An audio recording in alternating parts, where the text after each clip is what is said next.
and welcome back to the channel. So this is about the third section of T.S. Eliot's Wasteland, the Fire Sermon.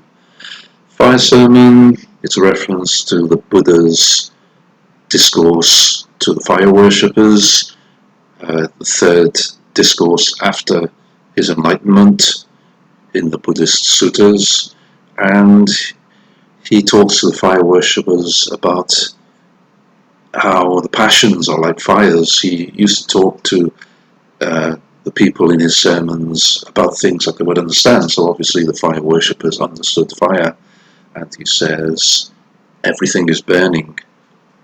What is burning? Everything is burning. The eyes are burning, the things seen are burning, the ears are burning, what is heard is burning, the nose is burning, smells are burning, the mouth is burning, taste is burning, the mind is burning. So everything is burning, and these are the objects of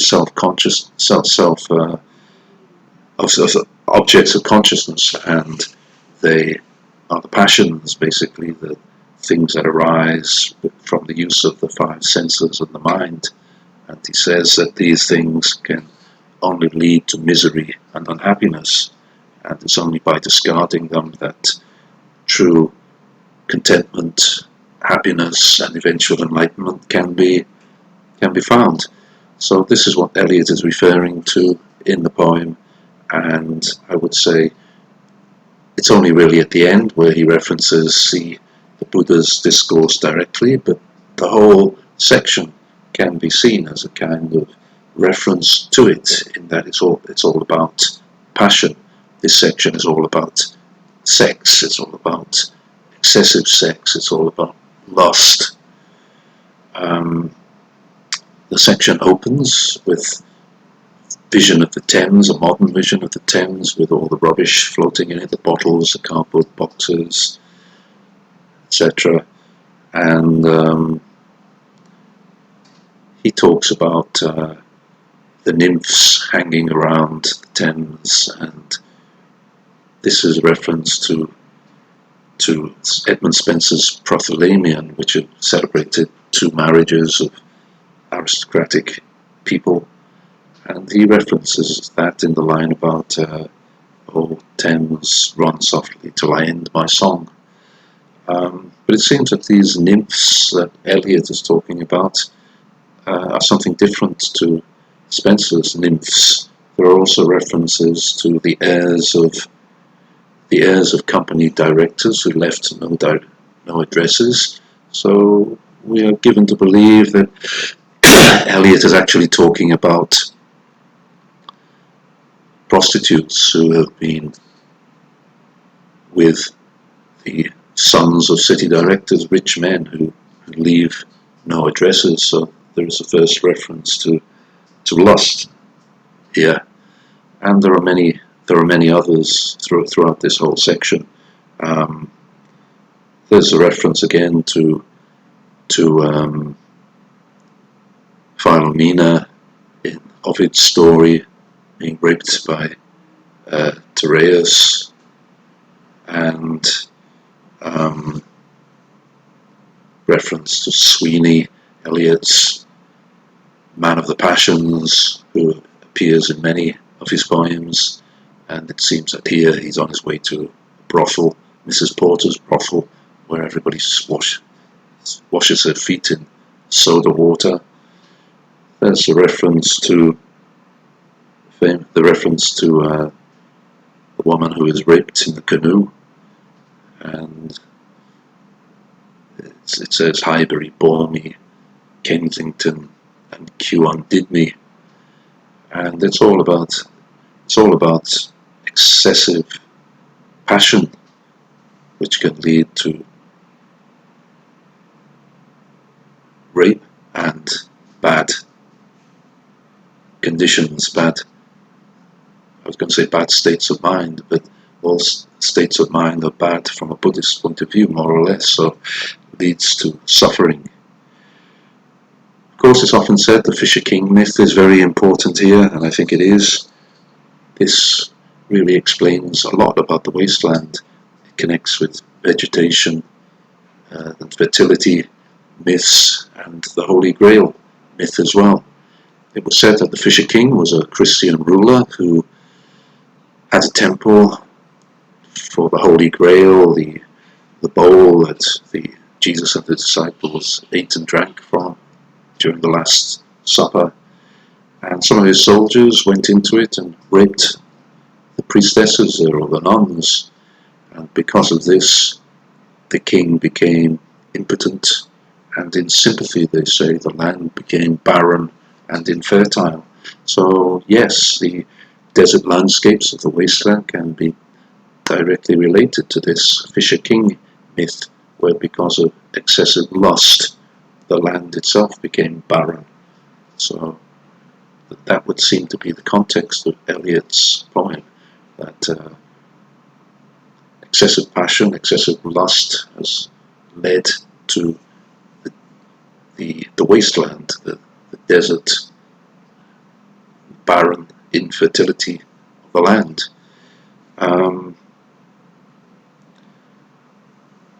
So the most famous section and part of this section is the one about the house agent's clerk and the typist,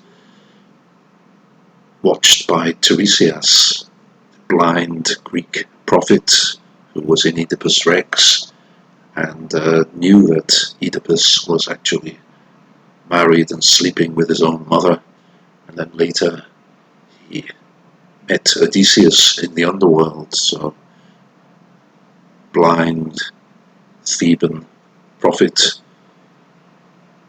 it's said that he has wrinkled female dogs because he was said to spend 7 years with a woman and another 7 years with a man continuously. So somebody who truly understands the horrors that lust, passion can lead to is watching these two copulate together. And it seems at the beginning that the man wants to give some meaning to what they're doing, endeavors to engage her in caresses, but the woman is indifferent, which still are unreproved if undesired. And at the end, he just decides to get on with the job, and it almost seems like another rape by the end, although she doesn't mind. It seems it's okay with her. There's a reference at the end of this section to Oliver Goldsmith's Vicar of Wakefield, when lovely woman stoops to folly but in the original Oliver Goldsmith, he's talking about how a woman can be deceived by a man and then lose everything, even her own life, because of it. But in this case, it seems that the lust has led to nothing more than her stroking her hair and putting another record on the gramophone. So things have changed in the modern era, although Eliot suggests they haven't really. The passion and the lust still leads to everything burning in the same way that it did at the time of the Buddha. And it's just that the people don't realize that what they're doing is creating unhappiness for themselves, a sterile, barren environment. And then at the end there is a direct reference to the fire sermon of the Buddha, as well as the confessions of Saint Augustine. Oh, burning, burning, burning, burning, O Lord, thou pluckest me out. To Carthage then I came, burning. I'm not sure I got that in exactly the right order, but anyway, it always strikes me like the end of a movement in a Stravinsky symphony or something like that, something very modern. The themes are returning and they're given a new meaning, revamped, and yet also containing the old meanings as well, in a kind of tour de force. So this section, we can say, is really the core of the wasteland, because it's telling us why this land is as it is, barren and giving rise to no life. It's because of excessive passions, because of lust. And this connects with the Buddha's fire sermon. It also connects with St. Augustine, who also was talking about excessive passion in the passage quoted by Eliot. So everything is burning here. The only solution it's suggested seems to be in some kind of religious truth, and Eliot references Christianity and he references Buddhism here.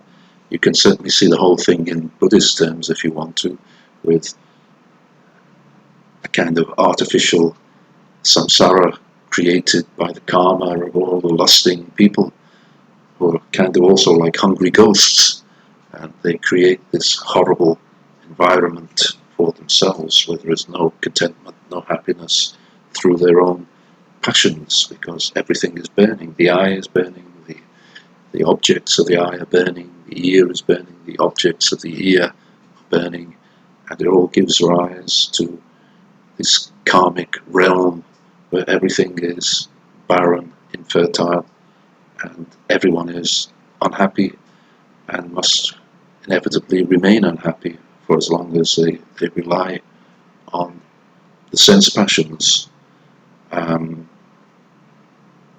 So, seen properly, this is actually probably the core of the poem.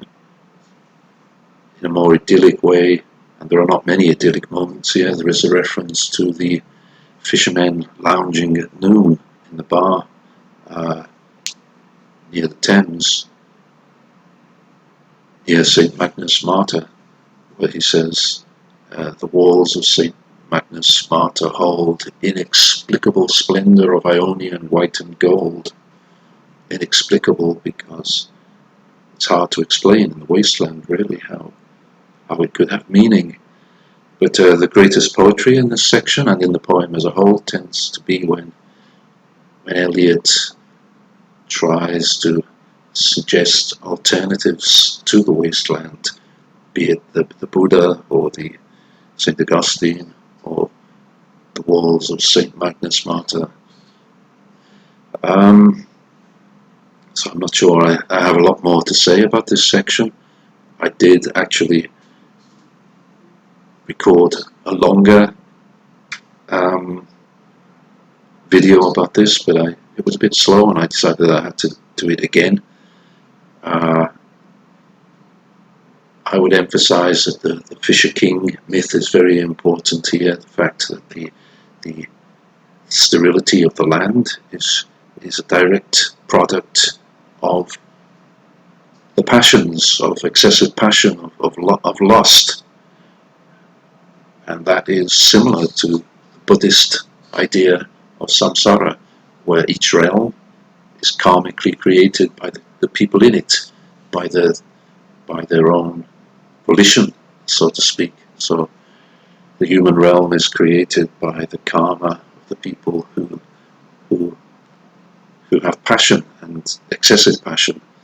So it could certainly be seen in Buddhist terms, and Eliot was thinking about various religions at this time, not only Christianity, though later he settled on Christianity. He said that he found the Eastern religions very, very compelling, but finally they were foreign to his European mentality in some way. But at this time, everything was possible, and all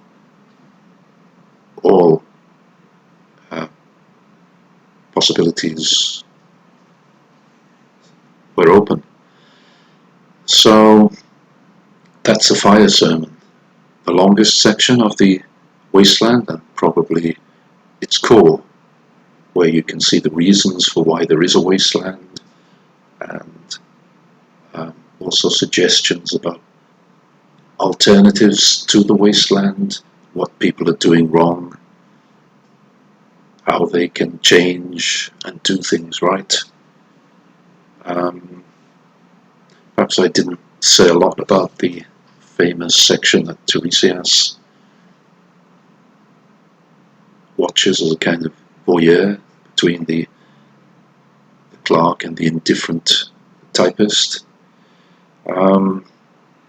It's in pentameter and alternate rhyming lines, very traditional.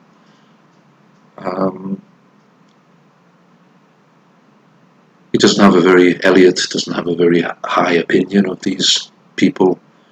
They seem to be fairly low level in their minds.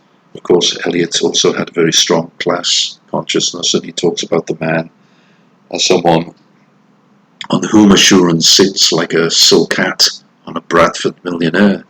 And we will see this kind of class consciousness in Eliot coming up in other places and in other poems. Unfortunately, occasionally associated with such things as anti-Semitism. So I hope that that's enough about this section, the fire sermon, and I hope I've explained how it's really at the core of the poem and to some extent explains the reality of what the wasteland is and how it comes about, and suggests in a subtle way how things could change in the future. So thanks for listening, and I'll be back with something about Phlebas the Phoenician. Thanks again.